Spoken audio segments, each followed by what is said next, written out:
नमस्कार, स्वागत है आपका एबीपी गंगा पर। आप देख रहे हैं उत्तराखंड प्राइम। आपके साथ मैं हूं लवी गुंबर और उत्तराखंड प्राइम की शुरुआत बेहद अच्छी खबर के साथ। उत्तराखंड में फिर से बर्फबारी हो रही है। चक्राता के लोखंडी में एक बार फिर से बर्फबारी हुई है। मौसम बदलने के साथ ही पहले सर्द हवा चलनी शुरू हुई, उसके बाद बर्फबारी होने लगी। बर्फबारी की खबर स्थानीय कारोबारियों के लिए अच्छी खबर है। बर्फबारी देखने के लिए सैलानी उमड़ेंगे, जिससे इनका कारोबार, इनका रोजगार बढ़ेगा।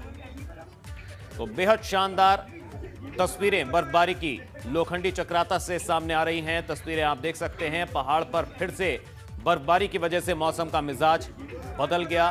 तापमान में गिरावट दर्ज की जा रही है और ठंड एक बार फिर से लौट रही है। तो पहाड़ पर फिर से बदला मौसम का मिजाज। शानदार बर्फबारी की तस्वीरें चक्राता लोखंडी से सामने आई।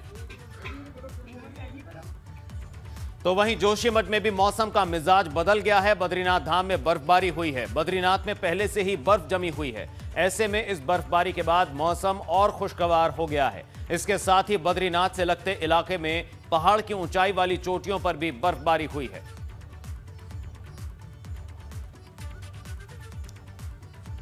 तो पहाड़ पर फिर से बदल गया है मौसम का मिजाज। बद्रीनाथ धाम में हुई बर्फबारी। तो बद्रीनाथ धाम में पहले से ही बर्फ जमी हुई है और एक बार फिर से बर्फबारी का नजारा सामने आया। जोशीमठ की बद्रीनाथ धाम की तस्वीरें आप देख रहे हैं, जहां आज एक बार फिर से स्नोफॉल हुआ। पहाड़ पर फिर से मौसम का मिजाज बदल गया। ठंड वापस दस्तक दे रही है।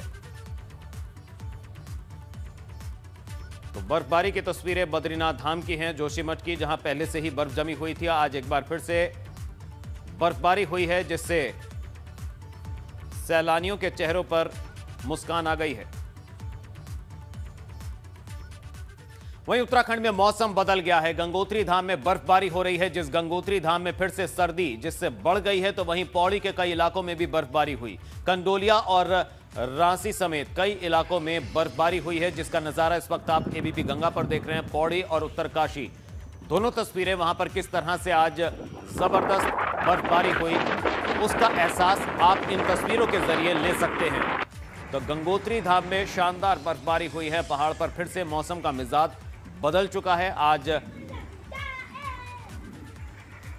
बर्फबारी हुई, जिसका एहसास इन तस्वीरों को देखकर हो रहा है। एक बार फिर से सिरन लौट रही है पहाड़ों पर।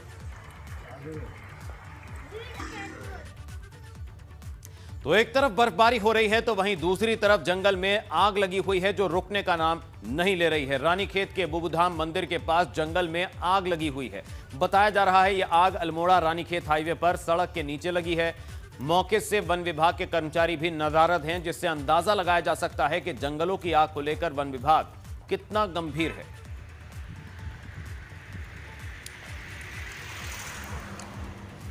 आग बुझाने में नाकाम प्रशासन को इस बात का एहसास नहीं। आग बुझा पाने में वन विभाग की नाकामी इन तस्वीरों में साफ नजर आ रही है, जहां आग लगी हुई है। बुबुधाम मंदिर के पास जंगल में आग लगी है। वहीं मुख्यमंत्री त्रिवेंद्र सिंह रावत कल रुद्रप्रयाग के दौरे पर रहेंगे। इस दौरान सीएम जिले के अधिकारियों के साथ मीटिंग करेंगे। सीएम गुरुवार सुबह 7:30 पर कार से प्रस्थान करते हुए अगस्त्य मुनि के खेल मैदान में पहुंचेंगे। इस दौरान सीएम सबसे पहले काली मठ पहुंचेंगे, जहां सीएम पूजा अर्चना करेंगे और इसके बाद 8 सीएम काली गंगा एक जल विद्युत परियोजना का लोकार्पण करेंगे। मुख्यमंत्री त्रिवेंद्र सिंह रावत 10:30 पर हिलांस के आउटलेट का उद्घाटन सहित कई योजनाओं का लोकार्पण और शिलान्यास करेंगे, जबकि 11 बजे पार्टी कार्यकर्ताओं की मीटिंग होगी। इसके बाद 12 बजे अधिकारियों के साथ सीएम बैठक करेंगे। माननीय मुख्यमंत्री जी के जो अन्य जनपदों में कार्यक्रम हुए हैं, उसी अनुसार से जनपद प्रशासन रुद्रप्रयाग भी पूर्णतः उसकी तैयारियों में संलग्न है और पूरी तरह सजग भी है। और जिस प्रकार से भी जो कार्यक्रम आयोजित किए जाने हैं या माननीय मुख्यमंत्री जी की विजिट के दौरान जो जो तैयारियां करनी हैं, उन तैयारियों में हम लोग संलग्न हैं। और मुझे पूरा विश्वास है कि माननीय मुख्यमंत्री जी की रुद्रप्रयाग यात्रा, भ्रमण यात्रा बहुत ही सफल और जनपद वासियों के लिए बहुत ही। वहीं उत्तराखंड में विधानसभा चुनाव नजदीक आते ही कांग्रेस के अंदर गुटबाजी खुलकर सामने आने लगी है। पूर्व सीएम हरीश रावत कोई ना कोई ऐसा बयान दे रहे हैं जिससे उनकी ही पार्टी मुश्किलों में घिरती नजर आ रही है। पेश एक रिपोर्ट।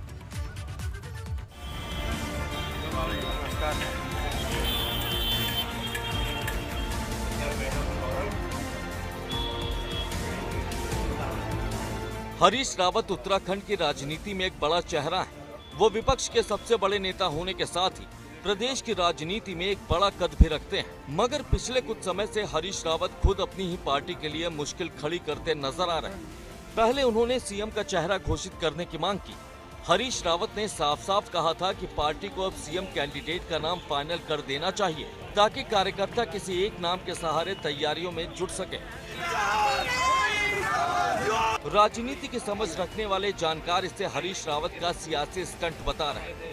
ये बात भी सच है कि हरीश रावत पूरे प्रदेश में दौरा करके एक माहौल बना रहे हैं कि ताकि जनपक्ष उनके साथ खड़ा हो जाए और अधिकांश कार्यकर्ता उनके साथ खड़े हों और वो स्वाभाविक मुख्यमंत्री का चेहरा बन जाए। मुझे लगता है कि ये प्रयास हो सकता है। कहा जा रहा है कि हरीश रावत अब अपनी ही पार्टी के खिलाफ प्रेशर पॉलिटिक्स अपना रहे हैं। हरीश रावत जानते हैं कि वो पहाड़ में कैसा कद रखते हैं। जानकार मानते हैं कि हरीश रावत अलग अलग मुद्दे उठाकर अपने लिए सियासी पिच तैयार कर रहे हैं। मैं ये समझ रहा हूँ कि उन्होंने अपने जो पार्टी में जो विरोधी हैं उनको बहुत करारा जवाब दिया है और हरीश रावत इसी के लिए जाने भी जाते हैं और वो बहुत ही बिना आवाज़ की लाठी चलाते हैं और भविष्य में इसका जो उनके इस बयान का जो निहितार्थ होगा और जो भी अर्थ लगाए जाएंगे वो राजनीतिक समीक्षकों के लिए एक अच्छा विषय होंगे। हरदा की बयानबाजी जारी है। पार्टी नेताओं की नाराजगी के बावजूद भी हरीश रावत कभी ट्वीट के जरिए अपनी बात रखते हैं तो कभी मीडिया के जरिए। ऐसे में समझा जा सकता है कि हरीश रावत अपने ही पार्टी पर प्रेशर पॉलिटिक्स का फॉर्मूला अप्लाई कर रहे हैं। पहले सीएम का चेहरा घोषित करने की मांग और अब उन्होंने चुनाव न लड़ने का ऐलान कर सियासी गलियारे में हलचल बढ़ा दी। इन दोनों ही मामलों को अगर आप देखें तो पता चलता है कि हरीश रावत अपनी बात भी कह देते हैं और आखिरी फैसला आला कमान पर छोड़ भी रहे हैं। मतलब साफ है कि हरदा सिर्फ और सिर्फ प्रेशर पॉलिटिक्स कर रहे हैं। गौर करने वाली बात यह है कि हरीश रावत की बयानबाजी उस वक्त ज्यादा बढ़ी है जब कांग्रेस प्रदेश प्रभारी देवेंद्र यादव उत्तराखंड का दौरा कर लौटे। देवेंद्र यादव ने चुनाव में सामूहिक नेतृत्व की बात कही थी, मगर हरीश रावत सीएम का चेहरा घोषित करने की मांग कर रहे थे। उत्तराखंड में वैसे भी गुटबाजी जगजाहिर है। यही वजह है कि कांग्रेस 2022 में बगैर किसी चेहरे की उतरने की रणनीति पर काम कर रही, लेकिन हरीश रावत मौजूदा समय में उत्तराखंड के सबसे बड़े नेता माने जाते हैं। भाजपा में शामिल हुए नेताओं के बाद कद्दावर चेहरे के तौर पर हरीश रावत का नाम ही आता है। हाल ही के दिनों में रावत उत्तराखंड में राजनीतिक तौर पर काफी सक्रिय भी नजर आ रहे हैं। एबीपी गंगा के लिए देहरादून से विनोद कुमार की रिपोर्ट।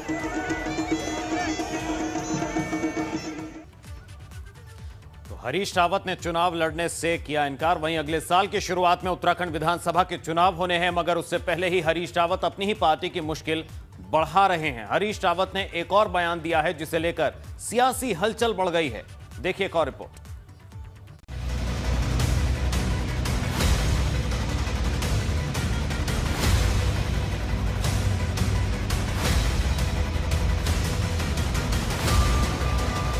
2022 के विधानसभा चुनावों का बिगुल बज चुका है, मगर पूर्व सीएम हरीश रावत के सियासी बाण अपनी ही पार्टी की मुश्किलें बढ़ा रहे हैं। पहले सीएम का चेहरा घोषित करने की मांग पर हरीश रावत ने पार्टी के नेताओं की खूब टेंशन बढ़ा दी। अब हरीश रावत ये कह रहे हैं कि वो 2022 में विधानसभा का चुनाव नहीं लड़ेंगे। हरीश रावत के बयान से कांग्रेस नेता बेचैन है।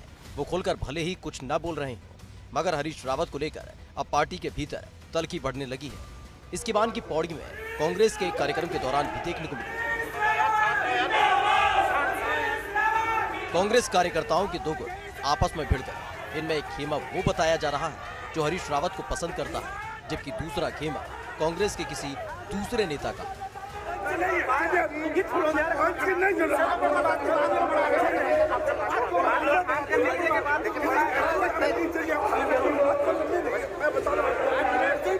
हरीश रावत भले ही कुछ भी कह रहे हो, मगर कांग्रेस संगठन से जुड़े बड़े नेताओं का कहना है कि चुनाव लड़ने का फैसला हाईकमान तय करता है। सीएम चेहरे को लेकर के पार्टी के मैं तमाम नेताओं से आग्रह करना चाहूँगा कि इस पर बहस बंद करें। अगर वो पार्टी के हाईकमान का सम्मान करते हैं, अगर वो पार्टी अनुशासन को मानते हैं, तो पार्टी हाईकमान ये तय कर चुकी है, ये घोषित कर चुकी है कि राज्य में चुनाव आगामी विधानसभा का वो सामूहिक नेतृत्व में लड़ा जाएगा। स्वयं प्रदेश के प्रभारी देवेंद्र यादव, अब प्रदेश के प्रभारी कौन होते हैं? प्रदेश के प्रभारी हाईकमान के प्रतिनिधि होते हैं। वो सोनिया गांधी जी के, राहुल गांधी जी के पार्टी हाईकमान के प्रतिनिधि हैं, और अगर वो कोई बात कह रहे हैं तो वो पार्टी की पॉलिसी है। हालांकि कांग्रेस नेता ये भी कह रहे हैं कि हरीश रावत का ये व्यक्तिगत फैसला है और इसमें वो ज्यादा कुछ नहीं कह सकते हैं। ये निर्णय लेने का उन्हें अधिकार है कि वो चुनाव लड़ेंगे या नहीं लड़ेंगे। अब उन्होंने बता दिया वो नहीं लड़ेंगे, ठीक है। तो इनके डिसीजन से कहीं नुकसान तो नहीं होगा? ये किस बात का नुकसान? कोई नहीं लड़ना चाहता है एक व्यक्ति, मैं ही कह दूं कि मैं चुनाव नहीं लड़ूंगी तो इससे नुकसान क्या होने वाला है? हालांकि भाजपा कांग्रेस की गुटबाजी पर चुटकी ले रही है। श्री रावत कांग्रेस के राज्य के सबसे प्रमुख नेताओं में से हैं और उनके द्वारा चुनाव न लड़ने की बात कहना इस बात का साफ संकेत है कि कांग्रेस को अपनी स्थिति का आभास हो चुका है कि अगले चुनाव में वो कहीं आने वाली नहीं है, और इसीलिए श्री रावत ने चुनाव से हटने की बात कही है। हरीश रावत उत्तराखंड की राजनीति में एक बड़ा चेहरा है। कांग्रेस में भी वो एक बड़े चेहरे के रूप में है, मगर हरीश रावत पार्टी संगठन के दूसरे नेताओं से अक्सर दूरी बनाकर कार्यक्रम करते रहे हैं, जिससे साफ संकेत मिलते हैं कि हरीश रावत को लेकर कांग्रेस के अंदर ही एक राय नहीं है। ऐसे में उनका सीएम का चेहरा घोषित करने की मांग करना और अब चुनाव न लड़ने का ऐलान करना इस तल्खी को और बढ़ा सकता है। जाहिर है कांग्रेस को इसका खामियाजा 2022 के चुनाव में उठाना पड़ सकता है। एबीपी गंगा के लिए देहरादून से रवि केंद्रा के साथ हल्द्वानी से अंकित शाह की रिपोर्ट। तो उत्तराखंड कांग्रेस में इन दिनों गुटबाजी हो रही है। ये गुटबाजी इस कदर बढ़ गई है कि कांग्रेस के दो खेमों के कार्यकर्ता आपस में उलझ रहे हैं। सोशल मीडिया पर एक वीडियो वायरल हो रहा है जिसमें कांग्रेस कार्यकर्ता आपस में उलझते नजर आ रहे हैं।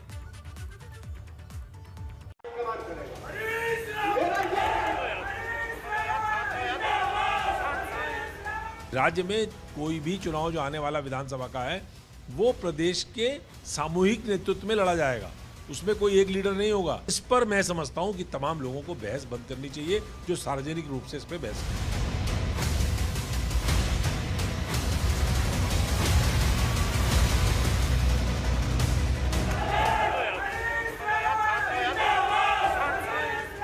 ये निर्णय लेने का उन्हें अधिकार है कि वो चुनाव लड़ेंगे या नहीं लड़ेंगे। अब उन्होंने बता दिया वो नहीं लड़ेंगे, ठीक है।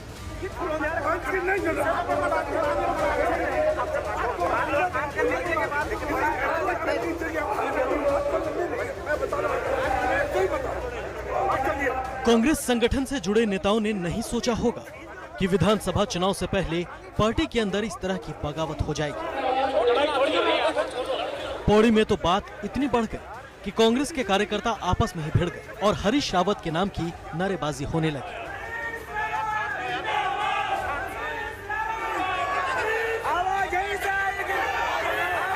कांग्रेस के कार्यकर्ताओं का एक एक खेमा हरीश रावत के सपोर्ट में नारेबाजी कर रहा था, जबकि दूसरा खेमा नेता प्रतिपक्ष इंदिरा हृदयेश के समर्थक बताए जा रहे हैं।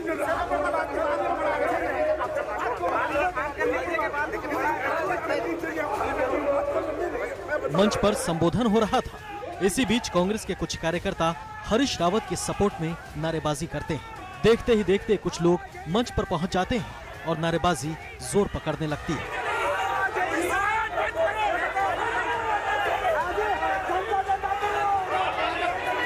कांग्रेस कार्यकर्ताओं के दो गुट एक दूसरे के साथ उलझने लगते हैं। बाद में नेता इन कार्यकर्ताओं को समझाने की कोशिश करते हैं।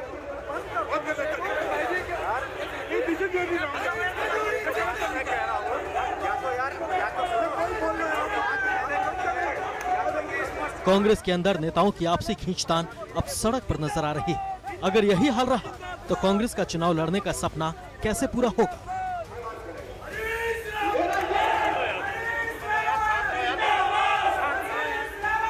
एबीपी गंगा के लिए देहरादून से विनोद कुमार की रिपोर्ट।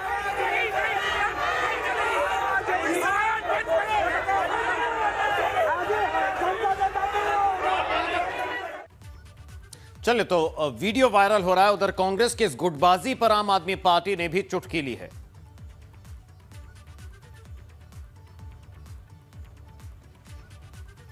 मुझे लगता है कि हरीश रावत जी और पूरी कांग्रेस पार्टी ने पहले से ही हार मान ली है कि जो ये चुनाव है 2022 में, इसमें कांग्रेस के लिए कोई भी स्थान नहीं है।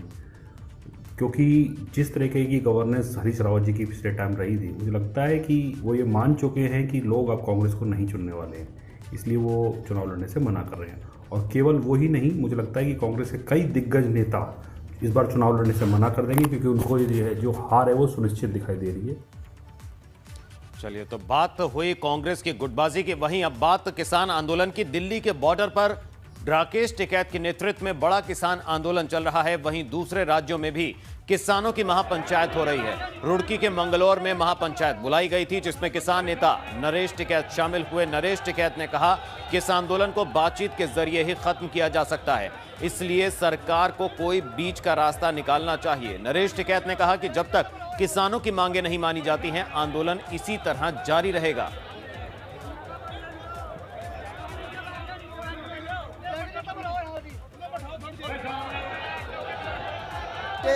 अध्यक्ष हमारे साथ है, इनसे बात करते हैं। अध्यक्ष जी, आज मंगलौर आए हैं, महापंचायत हो रही है, क्या कहना चाहेंगे? ये पंचायत तो जगह जगह हो रही, मथुरा में हुई, बिजनौर में हुई, सिसोली में हुई, आज जींद में है, आज यहाँ मंगलौर में है। तो सरकार ने इस तरह की नौबत अड़ा दी। एक सरकार का जिद्दी रवैया, जो किसान इकट्ठे हो गए, तो हम तो यही चाह बातचीत, सरकार जिद्दी रवैया छोड़ दे और बातचीत करे, कोई रास्ता बीच का रास्ता आसान निकाले, जिससे बातचीत का एक रास्ता बने। ये तो आरोप लग रहे, तरह तरह के आरोप। किसान क्या करे? किसानों के मान स्वाभिमान की लड़ाई है, किसानों की इज्जत का नाश कर दिया इन्होंने, तरह तरह के आरोप किसानों पर लगाए थे। तो किसान करे क्या? कहीं तो इकट्ठे होंगे, कहीं तो अपनी पीड़ा बयां करेंगे, भाई हमें दिक्कत हो रही है। मुजफ्फरनगर में पंचायत हुई है, बिजनौर में हो चुकी है, आज मंगलौर में क्या रणनीति तैयार होगी आज पंचायत में? नहीं, रणनीति तो कुछ नहीं, रणनीति तो यही है सरकार पे कहाँ का दबाव पड़े, रणनीति। और हम क्या रणनीति बना सके? इस तरह फालतू हम अपना क्या वो कर सके? सरकार की किस तरह तक किरकिरी हो रही, इन्हीं के स्टेट में जहाँ इनकी सरकार है वहाँ ये मुंह छुपाते फिर रहे, तो क्या होगा? कुछ ना कुछ तो बात है, कुछ ना कहीं कुछ तो गलती है इनकी। विनीत त्यागी, एबीपी गंगा, रुड़की। स्वागत है आपका ब्रेक के बाद। और उत्तराखंड प्राइम में बात अब महाकुंभ की। हरिद्वार के महाकुंभ के आयोजन को लेकर संतों में नाराजगी बढ़ती जा रही है। कुंभ का आयोजन कब से शुरू होगा, इसे लेकर अभी सवाल ही बना हुआ है। ऐसे में संत समाज सरकार से खफा है। कुंभ के कामों और नोटिफिकेशन में होने को लेकर कई साधु संत पहले ही नाराजगी जता चुके हैं। अब जूना अखाड़े के महामंडलेश्वर स्वामी अर्जुन पुरी ने कुंभ के आयोजन को लेकर सरकार से अपनी नाराजगी जताई। सरकार बचना चाहती है कि मेरे मत्थे कोई कलंक न लग जाए, भीड़ भाड़ से बचना चाहती है, तो बैसाखी में भी लोगों को डिवाइड कर देते हैं, रास्ता बदल देते हैं। 1 किलोमीटर का रास्ता 4 किलोमीटर जा कर के घूम करके आना पड़ता है। तो ये अपनी जिम्मेवारी, इनको कोई व्यवस्था में कलंक न लग जाए, कोई ऐसा वैसा न हो जाए, इसलिए बहाना मिल गया है बढ़िया कोरोना का। सरकार क्या नहीं कर सकती है, हिचकिचाती है। तो कुंभ मेला सर पर है, मगर हरिद्वार में अभी भी तैयारियां मुकम्मल नजर नहीं आ रही हैं। कुंभ के दौरान साधु संत और श्रद्धालु लाखों की संख्या में हरिद्वार आएंगे। ऐसे में सवाल यह है कि इनके रहने, इनके खाने पीने की व्यवस्था होगी कैसे? इन सबके बीच कैबिनेट मंत्री सतपाल महाराज हरिद्वार कुंभ को भव्य और सुंदर बनाने की बात कह रहे हैं।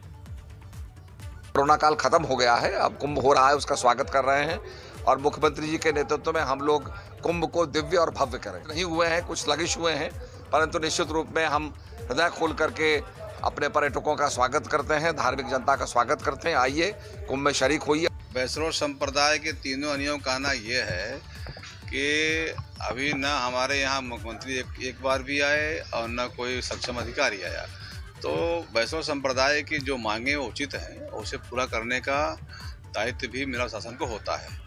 तो हमारी यही कहना है कि 13 अखाड़े हमारे लिए बराबर हैं, जो सुविधाएं सबको मिले बराबर मिले। तो तैयारियों को लेकर संत समाज नाराज है। वहीं हरिद्वार में आज एक बड़ा हादसा होने से टल गया। जूना और अग्नि अखाड़े के पेशवाई के रूट पर एक ट्रक सड़क में धंस गया। गनीमत रही कि मार्केट बंद थी, नहीं तो कोई बड़ा हादसा भी हो सकता था। तो तस्वीरें हादसे के बाद की आप देख सकते हैं किस तरह से सड़क में ये ट्रक धंस गया। पेशवाई के रास्ते में यह हादसा हुआ। तो जिस दौरान यह हादसा हुआ उस वक्त मार्केट बंद थी।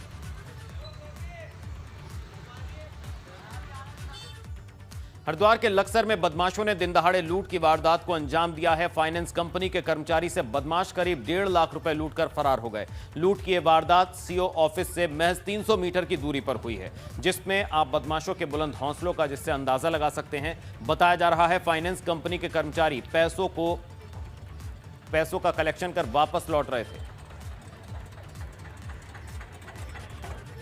फाइनेंस कर्मी।